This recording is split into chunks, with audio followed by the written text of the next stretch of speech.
સુકલજીની ઘટના બાદ પણ ભાજપિયાઓએ પ્રધાનમંત્રીએ શપથ લેતા ફટાકડા ફોડતા સવારે ભાજપ કાર્યાલય પણ સળગી ઉઠ્યું હતું।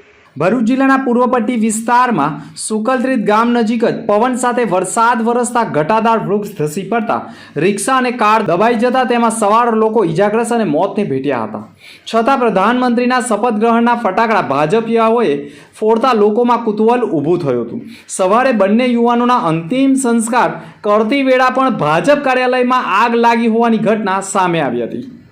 ભરૂચમાં સુકલત્રીત નજીક ગઈકાલે ગંભીર પ્રકારની ઘટના બની હતી, જેમાં વરસાદ સાથે પવન ફૂંકાવાના કારણે ઘટાદાર વૃક્ષ ધસી પડ્યું હતું અને માર્ગ ઉપર જ પસાર થતા વાહનો ઉપર પડ્યું હતું, જેના પગલે ઘણા લોકોને હેમખેમ બહાર કાઢવામાં આવ્યા હતા। એક મહિલા અને 2 યુવાનોના ગંભીર ઈજાના પગલે મોત થયા હતા અને સંધ્યાકાળના સમયે હોસ્પિટલ ઉપર મૃતકના પરિવારજનો હૈયા ફાટક રુદન કરી રહ્યા હતા।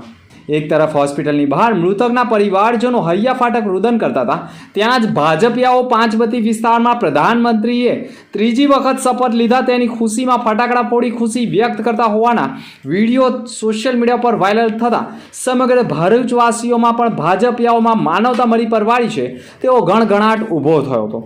સુકલત્રીત ઘટનામાં 3ના મોત બાદ 2 યુવાનોના અંતિમ સંસ્કાર અંકલેશ્વરના બોરભાઠા નજીક નદી કાંઠે કરવામાં આવ્યા હતા અને આ બંને યુવાનોના અંતિમ સંસ્કાર માટે અગ્નિદાહ આપ્યા હતા।